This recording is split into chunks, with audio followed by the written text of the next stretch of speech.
falar um pouquinho para vocês me deem atenção, tá legal? Vocês concordam comigo que tudo na vida é uma questão de reciprocidade? Raciocina comigo. Se vocês vão trabalhar para alguém, uma empresa, o que você espera da empresa? Remuneração. Alguém te pague por isso. Se a empresa não lhe pagar, o que acontece com você? Você vai sair da empresa, certo? Um relacionamento conjugal é também uma questão de reciprocidade. Você dá amor e quer ser o quê? Amado. Não é verdade? Então, se nós formos parar para refletir, tudo na vida é pautado na reciprocidade. Você dá alguma coisa, mas você quer alguma coisa em troca. Sempre vai ser assim. No relacionamento com Deus também não é diferente.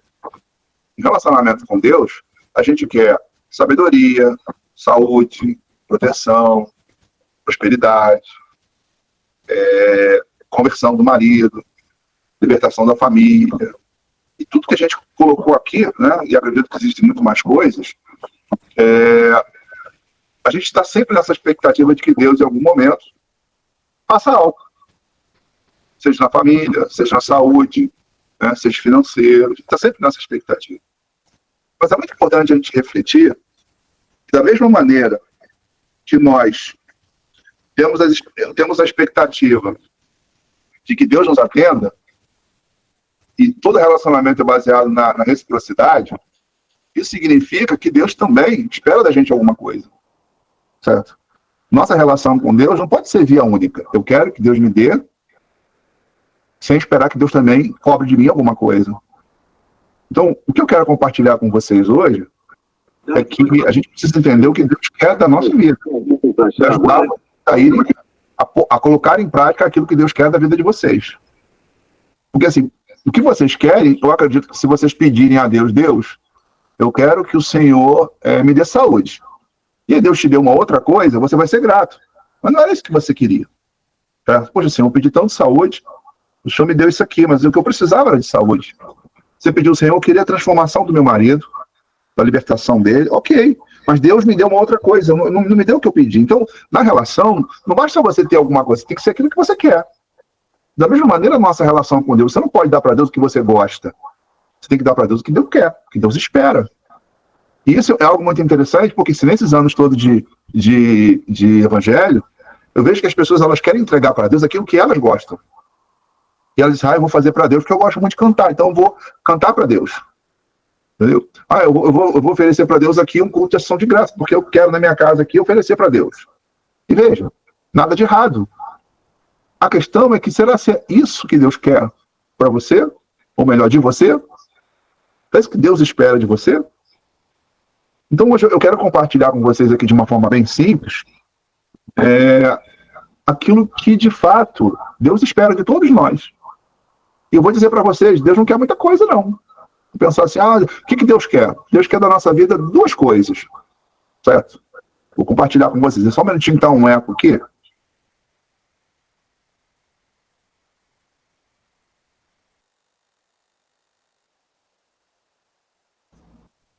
Pronto, voltei. Então tem duas coisas que Deus ele quer e que isso na nossa mente tem que ser sempre prioridade. Que não basta fazer o que você gosta para Deus. Você tem que fazer o que Deus quer de você. Depois que você fizer o que Deus quer de você, aí sim você pode fazer para Deus o que você gosta. Então, mais ou menos assim, eu vou ilustrar aqui para vocês entenderem.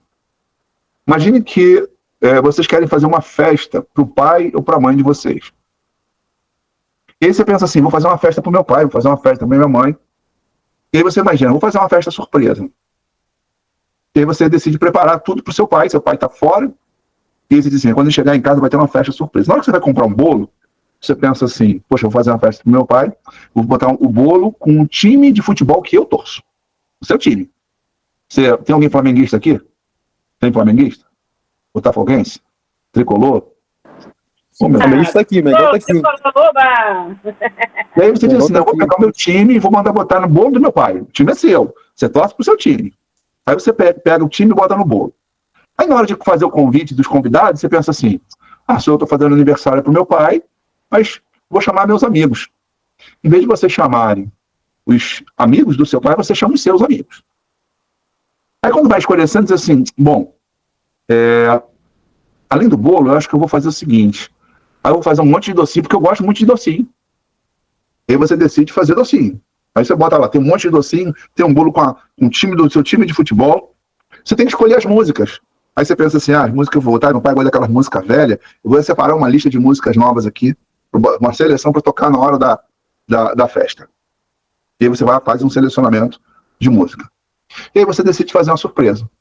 Vai chegando à noite, quando chega à noite, seu pai abre a porta e todo mundo grita, parabéns! E aí bate palma, celebração, aquilo tudo. E aí seu pai fica o quê? Feliz da vida, né? Caramba, aniversário surpresa. Só que quando seu pai ele vai em direção ao bolo, ele olha que o desenho do bolo não é o time dele, é o time do filho dele. Aí o pai pensa assim, mas tudo bem, jovem assim mesmo. Só que ele vai procurar os amigos, não tem amigos dele, só amigos do filho. Aí quando ele pensa em ver o que comer, ele não gosta de doce, ele diz assim, vou procurar aqui um pratinho de salgado. Chega lá, não tem salgado, só tem doce. Aí diz assim, poxa, eu vou sentar um pouquinho aqui para escutar aqui, tô meio constrangido, vou botar uma música para tocar. Quando começa a tocar, toca só aquelas músicas de jovem.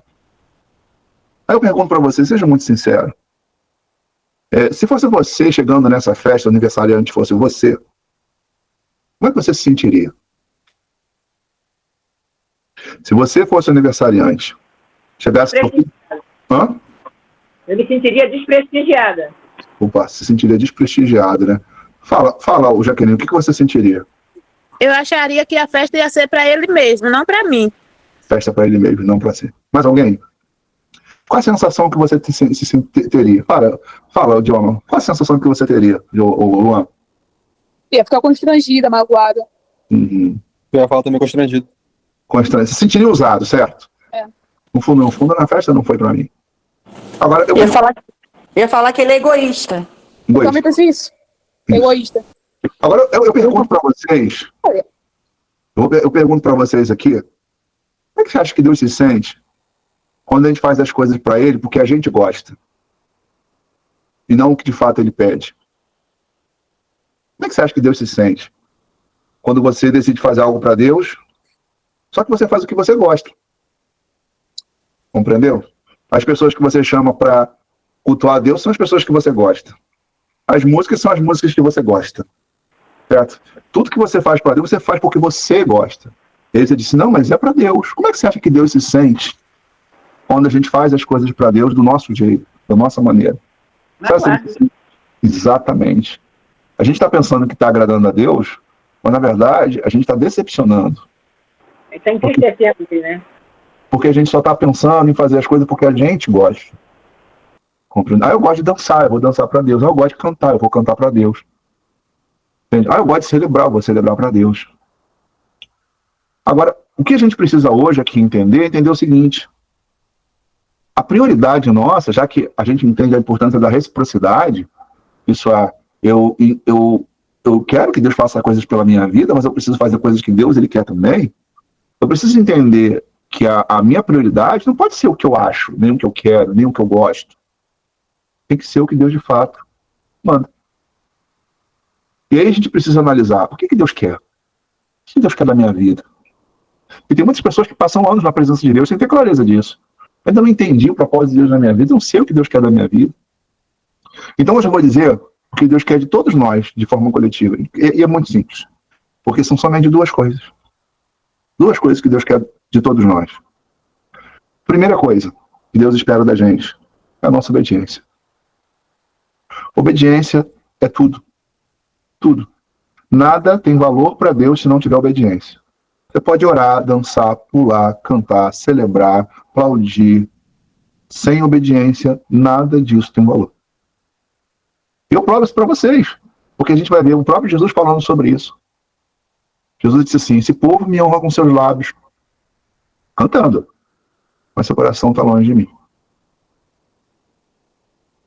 Depois ele diz assim, aquele que tem os meus mandamentos e os guarda, esse é o que me ama e será amado de meu Pai.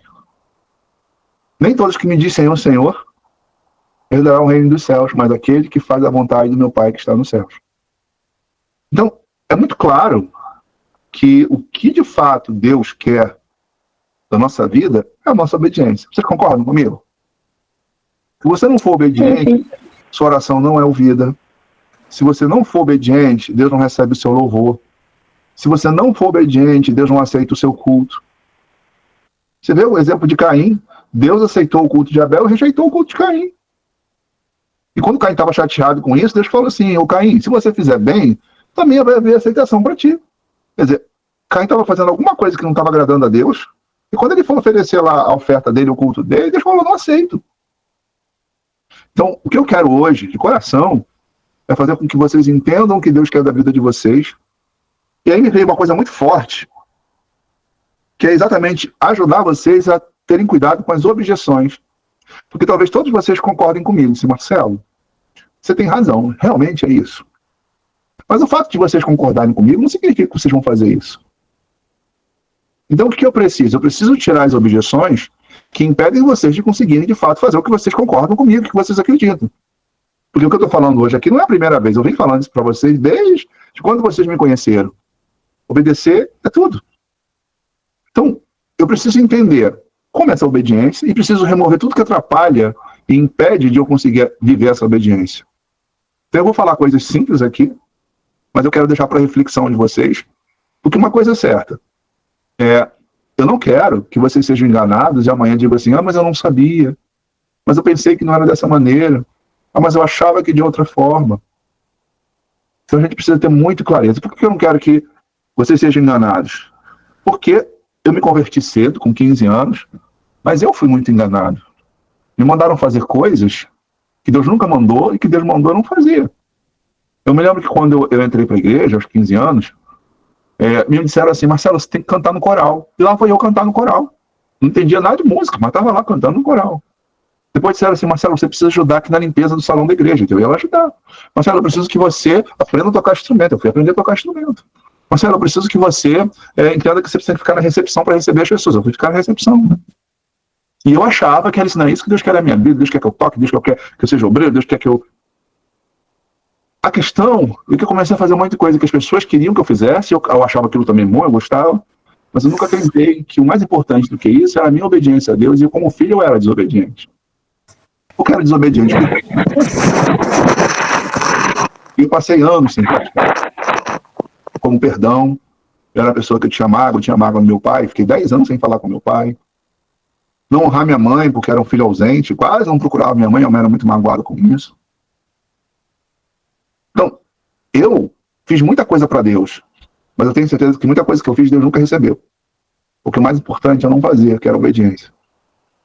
Então, eu quero que vocês entendam isso, para que vocês tenham paz e coloquem atenção naquilo que de fato vai fazer a mudança na vida de vocês. Porque se vocês forem obedientes, se vocês levarem a sério, serem realmente comprometidos com aquilo que Deus quer da vida de vocês, aí vai se cumprir nas nossas vidas vários textos bíblicos, e um deles, eu vou citar até algo do Antigo Testamento, em Deuteronômio, que talvez a maioria aqui deve ter ouvido esses versículos bíblicos, que diz assim: se ouvires a voz do Senhor e guardar os seus mandamentos, eu vos abençoarei com toda sorte de bênção. Vocês conhecem essa passagem bíblica? A maioria aqui conhece. Isso diz, abençoarei na entrada, abençoarei na saída, abençoarei o fruto do vosso ventre, abençoarei vocês no campo. Não é isso que ele diz? Mas qual é a condição que ele estabelece para que essa bênção venha? Ouvir a voz do Senhor, não é isso que ele diz? E guardar os seus mandamentos. Obediência. Se você não for obediente, se isso não for a coisa mais importante para a sua vida, esquece o resto. Porque o resto é resto. Obedecer é tudo. É isso que a gente tem que ter na nossa cabeça. Eu preciso ser obediente. Agora, existe uma série de objeções que tentam nos atrapalhar de sermos filhos obedientes. E o que eu quero agora aqui é remover essas objeções, certo? Ajudar vocês a remover essas objeções. Quais são as objeções? Isso é, o que pode impedir de a gente conseguir viver essa vida de obediência? Porque numa relação com Deus de reciprocidade, eu quero algo de Deus, mas Deus também quer algo na minha vida. O que eu tenho que fazer para ser um filho obediente? O que Deus espera da minha vida e como eu consigo alcançar isso? A primeira objeção, isso é o que atrapalha da gente ser obediente, é a gente ter muita clareza do que a gente tem que obedecer, que é o conhecimento. A falta de conhecimento, no nosso meio chamado cristão, é um dos grandes problemas que impedem de sermos mais obedientes. Porque é difícil você obedecer aquilo que você não sabe, aquilo que você não conhece. E aí eu quero deixar isso claro para a gente remover essa objeção hoje aqui, tá bom? Bom, o que a gente tem que obedecer? A gente tem que obedecer os ensinamentos de Cristo. Ponto. O que Jesus disse é prioridade na nossa vida, é a coisa mais importante que tem na Bíblia, é tudo que Jesus disse. Marcelo, onde eu acho todos os ensinamentos de Cristo? Mateus capítulo 5, Mateus capítulo 6, Mateus capítulo 7, Mateus capítulo 10, Mateus capítulo 18, 19, 21, 22, 23, 24 e 25. Ponto. Ali tem basicamente tudo que Jesus disse. Se você pegar e dizer assim, é isso que eu vou estudar, Sermão do Monte, vou estudar Mateus 5, 6 e 7, vou estudar Mateus capítulo 10, vou estudar Mateus capítulo 18, capítulo 19, vou estudar esses ensinamentos, 23, 20, vou estudar, Jesus, o que o Senhor quer da minha vida? Eu quero isso aqui. Pronto, se você se comprometer, a festa agora vai ser para ele. Porque você está fazendo o bolo que ele gosta, os convidados que ele quer. Lembra da festa que eu falei para você? É isso. E por que eu preciso deixar claro? Porque assim, hoje em dia, as pessoas elas usam toda a Bíblia para tentar mostrar a vontade de Deus e acaba deixando muitas pessoas confusas. Porque tem coisas que não são mais aplicáveis à nossa vida, o que era para o passado. Existem coisas que são somente para os judeus, nós não somos judeus, nós somos gentios. Então a gente precisa entender o que Jesus disse é prioridade, prioridade. Você pode não conhecer bem a vida de Abraão, você pode não conhecer bem a vida de Elias, você pode não conhecer bem a vida de Davi, mas é inaceitável não conhecer tudo sobre Jesus. E por que inaceitável? Porque ele morreu por nós. E se a gente seguir o que ele disse, Jesus ele fala sobre a importância da obediência aos seus mandamentos. Aquele que tem os meus mandamentos e os guarda, esse é o que me ama. Jesus falou sobre isso. Então, prioridade é o que Jesus falou. Então, o que eu gostaria que vocês refletissem hoje é o quanto vocês conhecem esses mandamentos, o quanto vocês leem esses mandamentos, o quanto vocês estudam esses mandamentos. Ah, Marcelo, e as cartas dos apóstolos? As cartas dos apóstolos são a forma prática desses mandamentos. Então, quando você pega as cartas ali, você vai entender na prática o que Jesus disse nos relacionamentos com os irmãos, como é que a gente lidar com certos cenários. Então, o que eu quero pedir a vocês hoje? Leem, estudem. A gente consegue gastar muito tempo com rede social, a gente consegue gastar muito tempo com lazer, a gente consegue gastar muito tempo... Mas, pelo amor de Deus, o que vai dar salvação a vocês, o que vai dar paz à vida de vocês, o que vai dar, sabe, resultado na vida da nossa vida, não só de vocês, na minha também, os resultados eles vão acontecer mediante a nossa prática do que Jesus disse, do que Jesus falou. E se a gente botar isso em prática, tenho certeza que a nossa vida vai bombar, assim, as coisas vão fluir, as coisas vão caminhar. Então, a primeira objeção que precisa ser removida é a falta de conhecimento. Ah, Marcelo, mas eu leio e não entendo. Entre em contato, Marcelo, Alessandro, eu não entendi isso aqui, me explica. Mas não deixe de buscar esse conhecimento. Jesus disse assim, ó, conhecereis a verdade vos libertará. Quem é a verdade? Ele, eu sou o caminho, a verdade e a vida. Então, na realidade, o que acontece? O ser humano vive da maneira errada, não sabe que está vivendo da maneira errada, porque aprendeu com seus pais, mas faz da maneira errada. As pessoas não têm noção que a maneira errada traz sofrimento. Por exemplo, guardar mágoa é certo ou errado? Errado. Errado. Quantas vezes nós guardamos mágoa mesmo sendo cristãos? Mentir é certo ou errado? Errado. Quantas vezes a gente Errado. Tem tanta coisa que a gente já fez, mesmo já sendo, porque uma coisa assim, eu não tinha Jesus, ok. Outra coisa é, não, agora eu tenho Jesus. Mas mesmo tendo Jesus, a gente continua vivendo da maneira errada. Só que a maneira errada traz sequelas, consequências, problemas.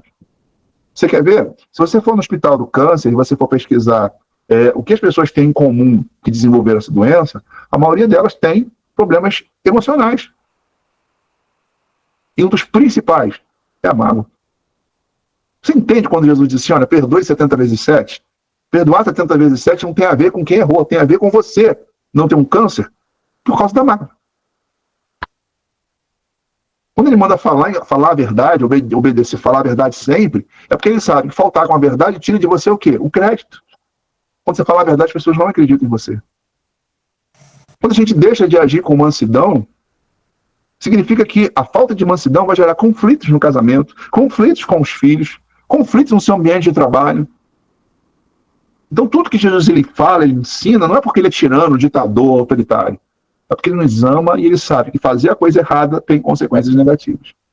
Então, eu preciso fazer a coisa certa. Mas como é que eu vou conseguir fazer a coisa certa se eu não tenho conhecimento do que de fato é certo? Se eu nunca peguei e nunca estudei sobre Jesus, mesmo tendo a Bíblia em casa no meu celular. Hoje você baixa a Bíblia aí no teu celular em questão de minutos. Você vai lá, Bíblia online, você vai lá no aplicativo de baixar, né, seu celular ali, o que você quiser. Então, Marcelo, eu tenho dificuldade para ler, você vai no YouTube e bota assim, Evangelho de Mateus. Você pode passar o dia inteiro ouvindo a mensagem, o ensinamento de Evangelho de Marcos, Evangelho de Lucas. Você botar ali no YouTube do Evangelho, você encontra. Então você não estuda, não é porque você não pode, é porque você não quer. A verdade é essa. Marcelo, não tem tempo. Não é possível que você não consiga lavar uma louça com um fonezinho de ouvido, escutando ali a mensagem do Evangelho, ou você nunca lavou uma louça. Então, assim, a gente precisa entender o que preserva a nossa vida vai ser nosso grau de comprometimento com o conhecimento da verdade. Então, tudo sobre Jesus, eu peço a vocês de coração, que vocês não sabem, leiam. Marcelo, eu não sei tudo que Jesus disse. Leia. Eu não conheço todas as histórias de Jesus. Leia. Então, remova o que possa atrapalhar você de ter os resultados que você deseja. Porque o que Deus quer de você? Você pratique o que Jesus mandou. Tem um texto lá em Mateus, capítulo 17, que eles subiram ao monte, dos discípulos subiram ao monte com Jesus, Pedro, Tiago e João, e aí Jesus se transfigurou no monte, apareceu Elias, apareceu ali Elias e Moisés, e naquele momento ali, quando Pedro viu aquilo, a palavra diz que viu uma voz do céu e disse, esse é meu filho amado. Ouvi. A ele, ouvi. Ele está dizendo para os seus discípulos assim, escute Jesus, preste atenção, se comprometa com o que ele está dizendo. Está claro para vocês que estão conseguindo me entender? Sim, sim. Então, Sim. prioridade. Não faz sentido você cantar para Jesus se você não for obediente. Não faz sentido você orar para Jesus se você não for obediente. Não faz sentido você cultuar Jesus se não for obediente. Obediência está acima de tudo. Você pode até ser usado, mas a obediência tem mais valor do que até ser usado. Lá em Mateus 7 diz assim, naquele dia me dirão, mas Senhor, em teu nome não expulsamos demônios, em teu nome não profetizamos, em teu nome não fizemos maravilhas. E diz assim, apartai-vos de mim, vós que praticais a iniquidade. O que ele estava dizendo? Vocês são usados, mas não são obedientes. Então, no nome de Jesus, remova essa objeção. Vocês podem não conhecer a Bíblia toda, e eu respeito, é muito livro, é muita coisa. Eu já li também, li a Bíblia toda várias vezes, mas confesso para você, tem muita coisa ali que não faz mais sentido. Genealogia não faz mais sentido. Não poder comer carne de porco não faz mais sentido. Guardar o sal não faz mais sentido. Respeito quem tem a prática. Mas o adventista, ótimo, Deus abençoe lá os adventistas. Nada contra eles, mas não faz sentido pelo que Jesus ele ensinou. Bom, essa é a primeira objeção. Segunda objeção, que atrapalha muito a gente poder colocar em prática e sermos obedientes a Deus. A segunda são os nossos sentimentos. Tem um versículo na Bíblia que diz assim, enganoso é o coração do homem mais do que todas as coisas. E pensa num negócio que faz a gente tropeçar, é o que a gente sente. Quando as pessoas elas são guiadas pelo que elas sentem, elas não vão conseguir obedecer a Cristo. Vou dar um exemplo prático para você. Vamos dizer que tem um irmão aí, uma irmã da igreja, da sua vizinhança, da sua localidade, que aí faz alguma coisa que te deixa muito aborrecido, muito chateado. Você ficou profundamente magoado com aquela pessoa. E aquela pessoa é um irmão em Cristo. Ponto final. É um irmão em Cristo. Sabe, faz até parte do nosso grupo, tá? Nossa comunidade mesmo, se reúne com você na sua casa, e aí você tá lá. Ela fez um negócio que te deixou profundamente chateado. E aí, eu chego para você e digo assim, olha, meu irmão, você tá chateado com esse irmão? Tô. Posso te dar um conselho? Pode. Jesus disse assim, se teu irmão pecar contra você, vai até ele e resolve. É o que Jesus manda fazer. Aí você diz assim, mas Marcelo, eu não sinto. Ó, o sentimento. Eu não sinto, não vai ser de coração, porque eu não sinto que eu tenho que fazer isso, porque foi ele que errou comigo, não foi eu que errei com ele. Eu não sinto, eu não vou procurar esse irmão, porque eu não estou sentindo. Não adianta, eu não estou sentindo. Mas Jesus diz, não, mas eu não sinto. O que é o mais importante? O que você sente ou o que Jesus disse?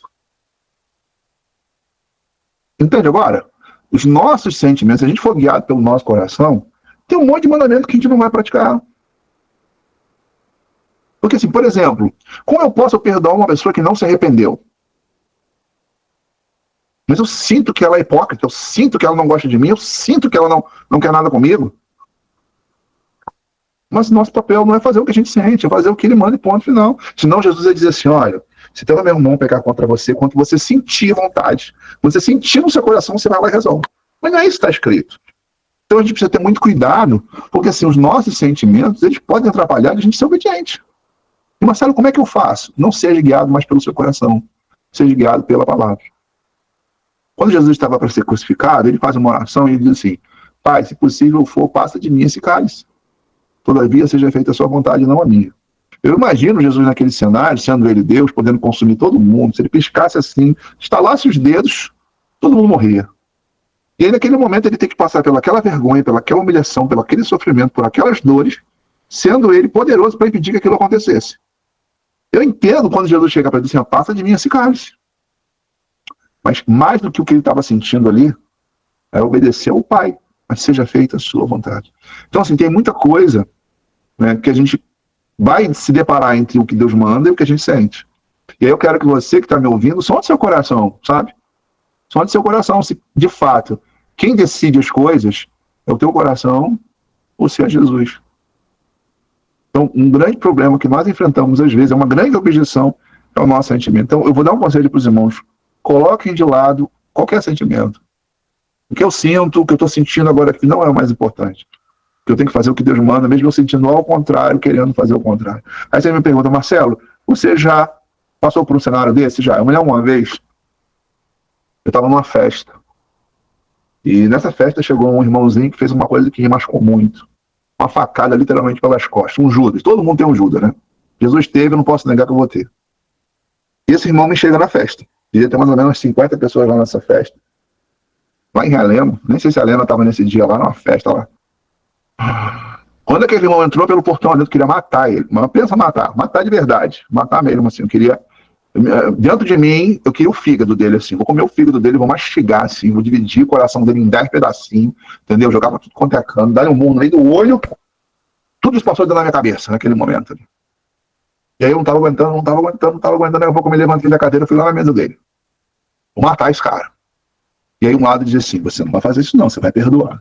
Aí o outro lado diz assim: mata ele, mata, dá-lhe um murro no meio de todo mundo. E eu fui com aquilo dentro do meu coração, entre o que eu queria e o que Deus mandava. Tinha um grupo, ele estava sentado com um grupo de irmãos, eu bati no ombro dele: não posso falar com você lá fora? E todo mundo ficou me olhando. E eu cheguei lá fora, olhando para ele, falei: agora é a oportunidade. Falei para ele assim: meu querido, deixa eu falar uma coisa. Eu nunca mais, eu quero sentir o que eu estou sentindo aqui agora. E o que eu estava sentindo? Ódio mortal. Você diz assim: Marcelo, você vê, sem Jesus a gente é um monstro. Não tem como negar, não. Jesus sai da nossa vida, a gente faz a pior coisa que posso imaginar na face da terra. E naquele momento eu falei para ele assim: cara, eu vou te falar uma coisa. Eu nunca mais quero sentir o que eu estou sentindo aqui. Eu te perdoo. Você está perdoado, no nome de Jesus. Eu me lembro que ele abaixou a cabeça e ele falou assim: Marcelo, eu preferia que você me desse um tapa do que falar isso para mim, porque como eu me sinto envergonhado pelo que eu fiz com você.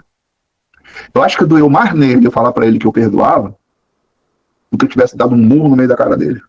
Aí você pergunta: Marcelo, você perdoou, mas não foi de coração. Não foi de coração mesmo, não. Não foi de coração. Mas o perdão, ele não é de coração. Você não perdoa porque você sente. Você perdoa porque você entende. Então, eu sentindo qualquer coisa ruim, eu fui lá e disse: você está perdoado em nome de Jesus. E perdoar é você liberar a pessoa da dívida. Significa que você não espera que ela se retrate, não espera que ela se conserte, você não espera que ela mude, você não espera mais nada dela. E depois daquela decisão, eu senti um alívio enorme dentro de mim. Consegui voltar para o ambiente, eu fiquei em paz, participei da festa, foi tudo normal na minha vida. Agora, foi fácil? Não. Mas, Marcelo, por que você fez então? Porque eu entendo que a obediência é tudo. Ponto final. A gente tem que obedecer. Então, entre o que eu estava sentindo e o que Deus mandava, eu optei fazer o que Deus mandava, mesmo que eu sentisse o contrário. Onde eu quero chegar para vocês aqui? Eu quero dizer para vocês que tem um monte de coisa que vocês sentem. Mas a gente tem que olhar para o que a Escritura diz, o que a gente está sentindo e decidir o que a gente vai fazer.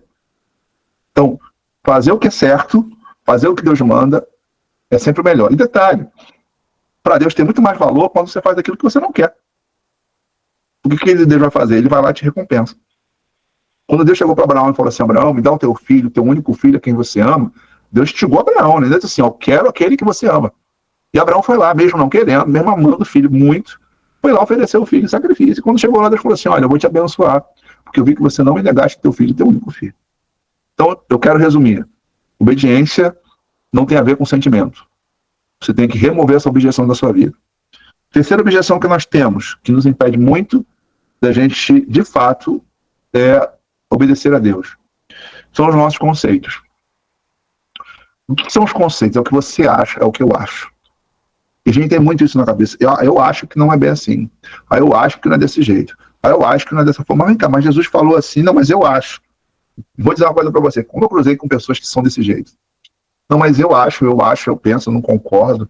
Não, mas tá escrito aqui, não, mas não, eu não concordo, não vejo dessa forma. E aí eu vou dizer uma coisa para vocês. O evangelho, ele não tem que fazer parte da nossa vida, ele tem que ser o centro da nossa vida. Porque se ele fizer parte da sua vida e não for o centro da sua vida, você não vai ter os resultados que você espera. Você não vai receber de Deus o que de fato ele prometeu. Você está se enganando. Porque tem muitas pessoas que têm o evangelho como parte da vida delas. O que significa isso? Parte. Ah, isso aqui me interessa, então eu pratico. Ah, isso aqui eu acho bonito, então eu pratico. Não, mas isso aqui é uma promessa, eu tomo posse. Mas quando chega a parte da cruz, da renúncia, de negar, de abrir mão, de não posso porque Deus não quer, aí vem o problema. Ah, eu não concordo, eu penso que não é assim, não é desse jeito, nessa forma. Ah, eu acho que não deve. E aí, o seguinte, Jesus tem que ser o centro da nossa vida. É isso que tem que acontecer. Jesus tem que ser o centro. E ser o centro significa, já não vivo mais eu. Cristo vive em mim. Então, quando Jesus é o centro, o que eu acho, o que o Marcelo acha, não é o mais importante. Muitas vezes eu achava uma coisa e o dia que Deus falou para mim, Marcelo, não é desse jeito, é de outro, eu fui lá, mesmo achando o contrário, fui lá e fiz diferente. Então, o que eu quero dizer para você, cuidado com o que você acha. Porque nem sempre o que você acha é o certo. Importante a gente entender de fato o que Deus quer da nossa vida. Eu estava numa reunião uma vez, e aí eu estava falando sobre a importância da gente consertar os erros que a gente cometeu antes da conversão. Então você se converte, vem para Jesus, e aí você tem que pensar, onde eu já errei? Ah, errei com meus pais, porque era muito rebelde. Eu digo, vai lá, senta com seus pais, e pai, me perdoa, mãe. Quando eu era jovem, fui rebelde, desobediente, teimoso, quero te pedir perdão. Ok. Me converti, eu devo um monte de gente, nunca paguei, tem 5 anos, não tô com recurso hoje, vou lá, vim te pagar, me perdoe. Eu não te paguei, você vai lá e paga. E comecei a dizer para os irmãos, a gente tem que consertar os erros. Ah, eu não falo lá com a minha sogra, eu tenho 3 anos, me converti, o que eu vou fazer? Vou lá e procurar minha sogra, fazer as pazes com a minha sogra.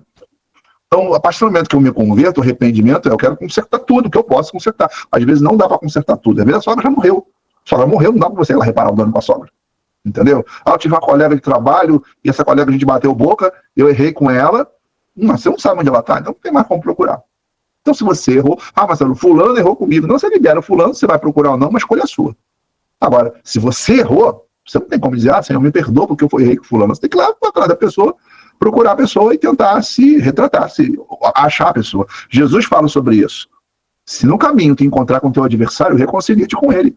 Mandamento. Ele não diz assim, se você sentir vontade, ele vai lá e faça. Encontrei um adversário. Quem é o teu adversário? Aquela pessoa que não gosta de você porque tu vacilou com ela, tu errou com ela, tu xingou dela, tu fez fofoca da vida dela, ela já saiu um tapa com você quando era mais jovem, é a tua sogra, é a tua nora, seja quem for. Errou, o erro foi seu. Reconcilia-te com teu adversário. Quem manda? Jesus. Ponto final. Mas fulano não gosta de mim, deve ter um motivo. Só não gosta de você, tem um motivo. Vai lá, conserta, tem que consertar. E aí eu estava falando sobre isso numa reunião, uma pessoa falou assim para mim, assim, Marcelo, concordo com você, eu acho que não é assim.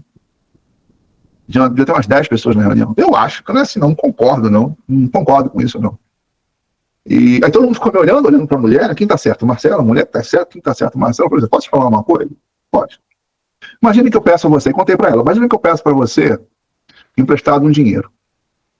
Aí você diz para mim assim, olha, eu até te empresto esse dinheiro, mas você tem que me pagar daqui uns 15 dias porque eu tenho que pagar o pedreiro.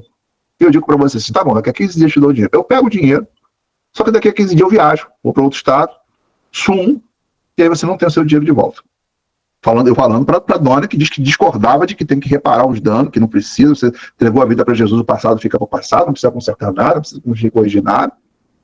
E aí, eu falei para ela assim, me diga uma coisa, você não pagou o pedreiro porque você não tinha dinheiro, você não comprou material porque você não tinha dinheiro, você não mudou para sua casa porque você não tinha mais o dinheiro, porque você emprestou dinheiro, esse dinheiro não foi pago.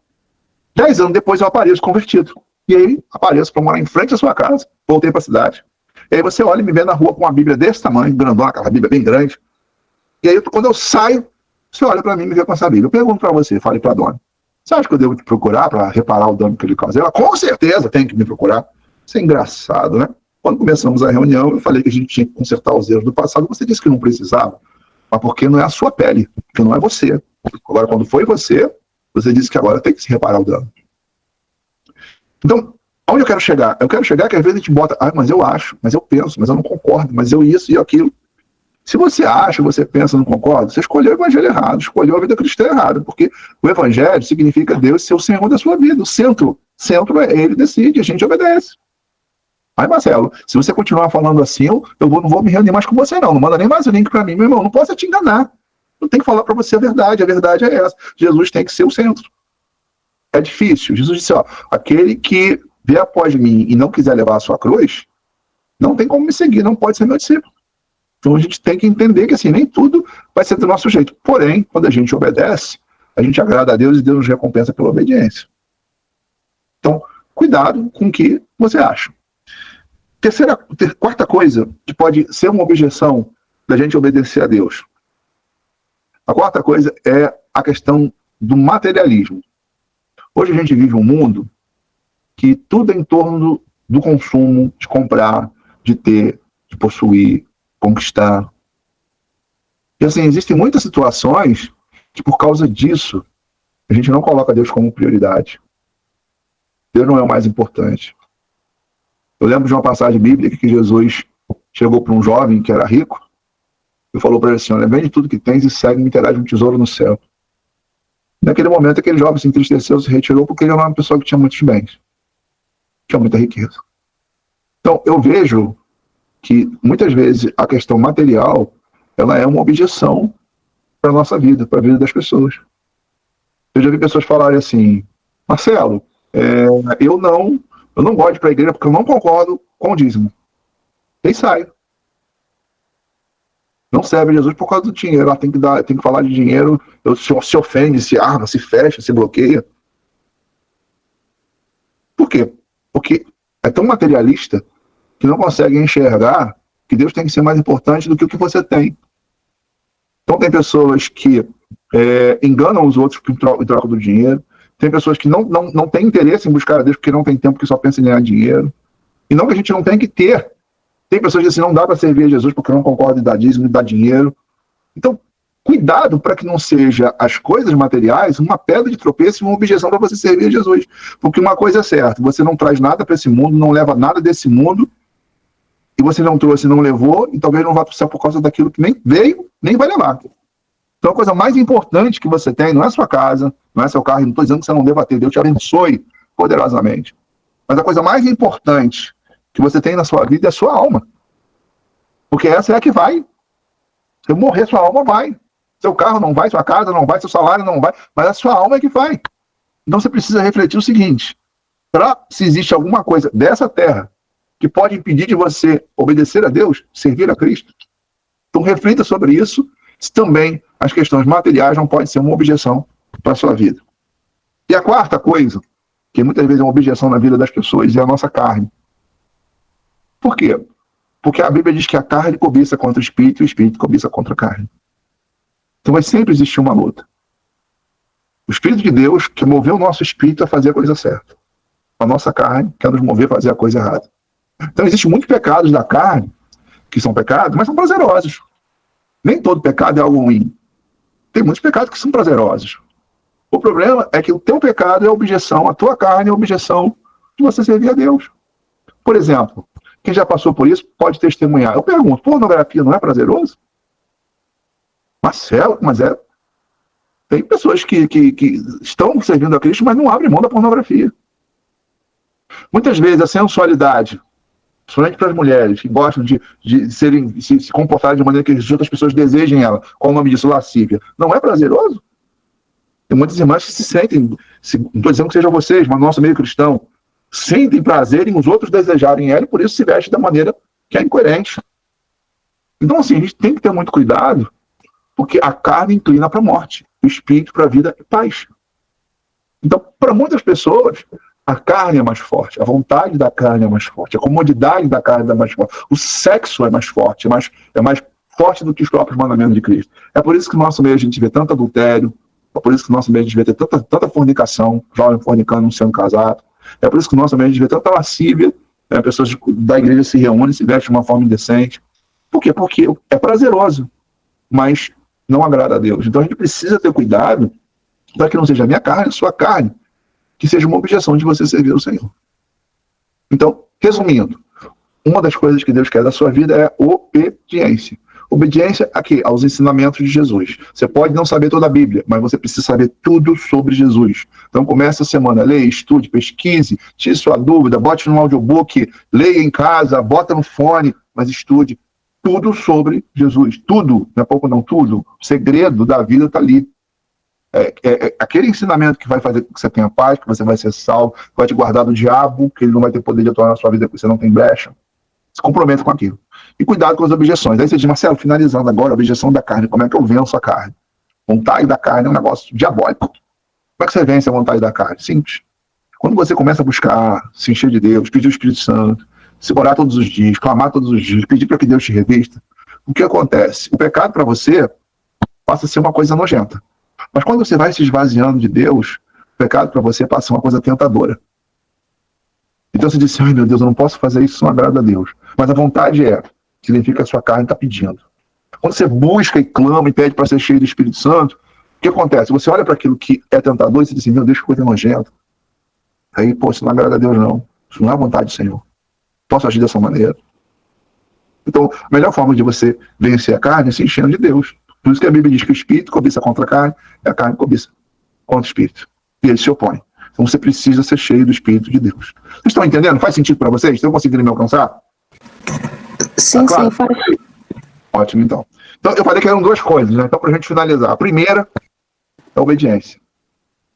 E a segunda coisa, se você se preocupar com essas duas coisas, você está fazendo a vontade de Deus. De todas as maneiras. A segunda coisa, a primeira é a obediência, a segunda é você gerar filhos para Deus. É muito importante você entender a importância de gerar filhos para Deus. Por quê? Porque a Bíblia diz assim, vale mais uma alma que o mundo inteiro. Então, o que acontece?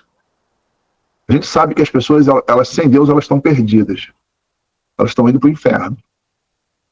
Quando você salva uma alma, esse é o maior presente que você pode dar para o Senhor. O maior presente que você pode dar para Deus é quando você consegue levar alguém para Cristo. Você quer deixar Deus feliz, é quando você vai lá, pega uma pessoa perdidinha, e você leva ela para Jesus e ela agora tem uma nova vida. Pensa numa felicidade. A felicidade é tanta que a Bíblia diz que os anjos no céu se alegram quando um pecador se arrepende. O único momento que a Bíblia diz que os anjos se alegram é quando alguém se arrepende. Então, para vocês terem noção, quando que tem festa no céu? Arrependimento de uma pessoa. Então, pare para pensar, quando você vai lá e você resgata uma pessoa para o Senhor, pensa numa felicidade que você está causando no coração de Deus. Por quê? Porque Deus não tem prazer na morte do ímpio. E Deus sabe que quem morre sem ele vai para um lugar de condenação. Então, mais do que qualquer outra coisa que você possa fazer, você pode dizer, Marcelo, meu ministério é de música, meu ministério é de dança, meu ministério é disso, meu ministério é daquilo. Mas se você não tem um compromisso em trazer para Cristo os que estão perdidos, seu ministério não tem valor nenhum para Deus. Porque enquanto a gente está dançando na igreja, pô, tem um monte de alma morrendo e indo para o inferno. Imagina você num barco, certo? E você está lá celebrando, pulando, dançando, e as pessoas fora do barco morrendo afogadas. Se você olha uma cena dessa, você diz, meu Deus, como é que pode? Pessoas dentro do barco ali pulando, dançando, gritando, cantando, e as pessoas fora do barco morrendo e ninguém incomodado com nada. Então, se você quer agradar a Deus, se você realmente ama o Senhor, mas Marcelo, não tem como salvar o mundo, é verdade, não dá para salvar o mundo, mas dá para salvar o próximo. Então preste atenção quem são as pessoas que Deus bota próximo a você, porque todos vão ser salvos? Não, mas talvez alguns poderão ser salvos se você manifestar o reino de Deus na vida dessas pessoas. Porque tem um versículo que diz assim, ó, o mundo aguarda com expectativa a manifestação dos filhos de Deus. Então a gente precisa entender, Deus se agrada de filhos, Deus quer filhos. E nós temos que multiplicar esses filhos. Quando Deus fez Adão, e Deus fez Eva, a primeira coisa que Deus falou para Adão, Deus fez Adão e disse, Adão, como é que foi essa experiência de você agora do barro virar ser humano? Me diz aí como é que você está assim. Deus não falou isso não. Quando Deus fez Adão, ele disse, ó, frutificai e multiplicai. O que Deus queria? Multiplicação, muitos filhos, muitas pessoas se convertendo. E aí eu vou dizer para vocês que a maioria das pessoas até concordam, mas tem as objeções. E como eu disse para vocês que eu queria ajudar a tirar as objeções da obediência, eu quero tirar as objeções de nós gerarmos filhos para Deus. Para que vocês sejam frutíferos, para que vocês gerem vidas para o Senhor, para que vocês sejam um instrumento de Deus. E quais são as objeções que muitas vezes existem? Primeira objeção, é a falta de amor. A verdade é que a gente sabe que nos últimos dias o amor ia se esfriar. E a gente percebe hoje que as pessoas estão morrendo, as pessoas estão se perdendo, e o pior, não precisa nem ser estranho, não, pode ser da própria família. Às vezes os seus estão se perdendo. Aí a pergunta que eu faço para você, o quanto você ora todo dia para que a sua família se converta? O que você faz de possível para que seus parentes tenham conhecimento do Evangelho? O quanto você está disposto ou disposta a realmente pagar um preço para que as pessoas que são do seu trabalho tenham Jesus nas suas vidas? Então, a gente precisa remover essa objeção que é a falta de amor. E, Marcelo, como é que a gente remove essa objeção? Bom, se nós pedimos a Deus, se nós orarmos e clamarmos ao Senhor, fala, Senhor, coloca a mão no meu coração, porque eu me sinto insensível, não tenho prazer de querer levar o Evangelho para ninguém. Então comece a orar por isso, Senhor, porque Deus é amor. E se você não consegue amar, talvez você não esteja ainda cheio de Deus. Se você estiver cheio de Deus, uma coisa eu acredito, você não vai conseguir resistir, não falar do amor de Deus para quem de fato está próximo a você. Por quê? Porque se você está cheio de Deus, você vai transbordar. E aí não tem como você não conseguir se conter para falar do amor de Deus, falar de Jesus, mostrar o que ele tem. Mas, Marcelo, eu já falei para A, para B, para C, eu também. Fulano não quis, ótimo, pelo menos eu fiz a minha parte. Mas se eu pensasse, porque alguns não quiseram, eu não deveria falar, vocês não estariam aqui. Por que vocês estão aqui? Porque alguém falou para vocês. E vocês deram crédito para isso. Então, no meio de um monte de gente que vocês conhecem, que não quer, tem alguém que quer ouvir vocês. Tem alguém que quer conhecer o Deus de vocês. Tem alguém que quer experimentar Jesus na sua vida. Só que isso só vai acontecer quando nós manifestarmos ao mundo Cristo. Como diz as Escrituras, como virão se não há quem pregue? Como crerão se não forem enviados? Aí diz assim, conformosos são os pés daqueles que levam as boas novas do Evangelho. Então, mais o que eu posso dizer para vocês, se vocês não conseguem ter essa consciência de que precisam amar as pessoas que estão próximas, lembra, qual é o segundo grande mandamento? Ame o teu próximo. Não dá para amar quem está longe, mas dá para amar quem está próximo. Pode próximo presencialmente, pode ser próximo por meio da online. Hoje vocês estão próximos de mim pela online, por vídeo chamada, por se falar, mas estamos próximos. A cada dia mais a gente vai se relacionando, vai se aproximando aí. Mas tem que estar dentro do nosso coração, tem que arder no coração de vocês. Quando Jesus chamou a Pedro, Pedro, segue-me. E aí, quando Jesus chama, ele disse, eu vou fazer de você pescador de alma. No início da caminhada, Jesus deixou bem claro. Eu vou fazer de você pescador de alma. Aí você disse assim, mas Marcelo, eu não me sinto vocacionado para isso, eu não me sinto vocacionado em acompanhar ninguém. Não, isso não é uma questão de vocação, é uma questão de obediência.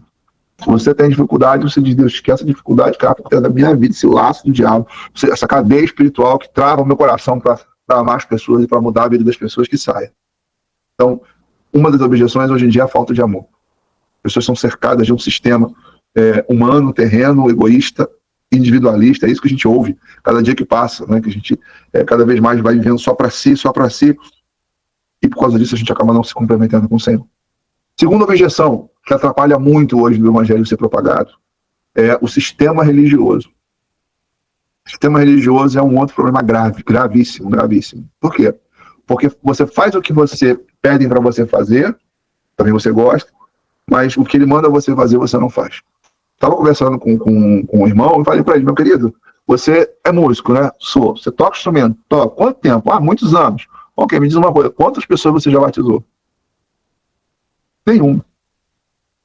Aí, por que ele, anos, é um excelente músico, mas nunca batizou ninguém? Porque a música é mais importante do que as almas. E por quê? Porque o sistema bota isso na sua cabeça. Você pega um outro cenário e você diz assim, irmãos, vamos construir aqui uma igreja para a gente se reunir. Cada um dá um saco de cimento. Se tiver uma reunião com 100 pessoas e você precisa de 50 sacos de cimento, talvez você consiga 50 sacos de cimento numa noite. 100 pessoas reunidas, cada um dá um saco de cimento. Pelo menos 50 ele dá. Se você botar um saco de cimento até R$50, você pode dizer assim, bom, eu dou um saco de cimento, o Dudu dá um saco de cimento, 50 sacos de cimento dá o quê? R$2.500. Uma reunião de 100 pessoas, você consegue levantar R$2.500 em cimento para construir ali o templo da igreja. Agora, eu duvido que numa reunião de 100 pessoas, você diz assim, irmão, temos um irmão aqui que precisa comprar um remédio, custa R$2.500. Duvido que a gente consiga levantar R$2.500 num culto com 100 pessoas para esse irmão. Para comprar um remédio que custa R$2.500. Por quê? Porque está invertido. O sistema diz para você, as coisas são mais importantes do que as pessoas. E é isso que precisa mudar. Entendeu? Por exemplo, tem uma irmã nota agora aqui, a Maria falou, olha, eu preciso fazer uma cirurgia, 12 mil reais. Ela tem esse recurso? Não. Pedi para ela levantar. Depois eu vou chegar para você e dizer, irmão, a nossa irmã que precisa, o que você pode fazer? Isso é, as pessoas têm que ser mais importantes do que as coisas. E não as coisas mais importantes do que as pessoas. E isso era uma diferença entre Jesus e os religiosos naquela época. Os religiosos amavam as coisas e usavam as pessoas. Jesus amava as pessoas e usava as coisas. Essa era a diferença. Então, cuidado com o sistema, porque alguns de vocês vieram dele. Do sistema de que o que Deus quer da sua vida é que você seja do ministério de dança, que você seja do ministério de louvor, que você seja do ministério da ação social, você seja do ministério disso. E talvez em algum momento vocês vão dizer assim, Marcelo, eu gosto muito de me reunir com você, mas eu sinto falta de estar lá no culto, porque lá no culto eu poderia ministrar lá na frente, eu tenho um chamado, eu tenho isso, tenho aquilo. Na realidade, o que Deus quer de você é que você obedeça e gere filhos para Deus. Faz essas duas coisas, você vai estar no centro da vontade do Senhor. Porque se você for pegar o que Jesus fez em 3 anos, ele o tempo todo disse isso, guardar seus mandamentos, e ele enviou seus discípulos para que pudesse resgatar os perdidos. Então, eu finalizo dizendo para vocês aqui,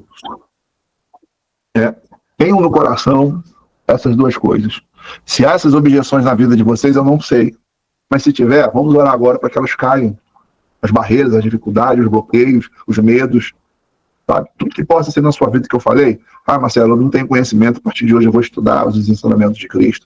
Marcelo, minha objeção é que eu sou uma pessoa emocionalmente desequilibrada, então se pisou no meu carro eu estou cuspindo fogo mesmo, eu estou mandando as pessoas para tudo quanto é lugar. Se seu emocional não deixa você servir a Cristo como deveria. Marcelo, a minha condição hoje é porque eu sou uma pessoa muito racional, eu acho. Querido, se você quer continuar no Evangelho, tire o seu acho de dentro do centro da sua vida, porque você não vai para o céu cheio de achismo.